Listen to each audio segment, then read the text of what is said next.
was set up in 1945 with one simple purpose, to keep the peace. What a fantastic purpose.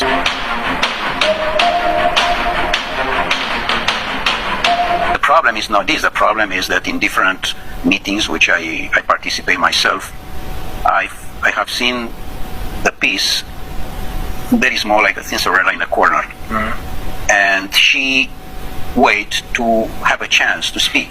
And she never had a chance. She's just waiting. And in fact, all the discussions, they were for war. But they don't say war. And why is that? It was very manipulated. Yes, everything stood on its head, right?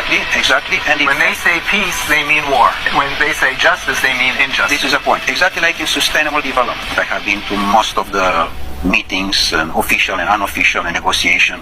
I can tell you how is the results. The results is that in the end of the day, is just one conclusion: how we can increase the consumer. And sometimes, of course, many of the events, the most important is the gala dinner, how we can arrive to the food. So to increase only the consuming side, it's very dangerous. Because in fact, this was exactly the same situation with the Club of Rome, another important NGO. And you were also a member of the Club of Rome. And also I was the president for Europe of the Club of Rome for almost 2.5 years in Vienna, in Austria. And you encountered the same problem there. Exactly, because they approach this vision that it's a limit. I mean, they find at that time that we are going too fast and too dangerous. Exploiting the resources of the planet. Yes, but in what sense? In a sense of greed. One is to exploit the natural resources, for example, in Ghana or in Guinea-Conakry. Why I say Guinea-Conakry? Because Guinea-Conakry, as I have seen myself in all the planet I have been, is one of the most richest country in the world. And it's very small. Very small, but it's fantastic rich. I had no idea. Fantastic. The best top of gold and other natural resources that are in Guinea-Conakry.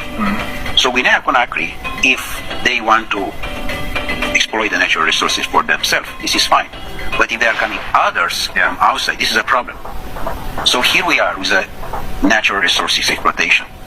Because majority of the countries in the world, they have no control for their own natural resources. It's exactly the system controlled by Davos, particularly, with the same agenda as UN, exactly as I told you. And they control the natural resources. And people on the power, because they cannot say leaders, because it doesn't exist political leaders. People which they have the power, they are their employees. The world oligarchic system, they have the power on Europe because they control all the people like Bundeskanzler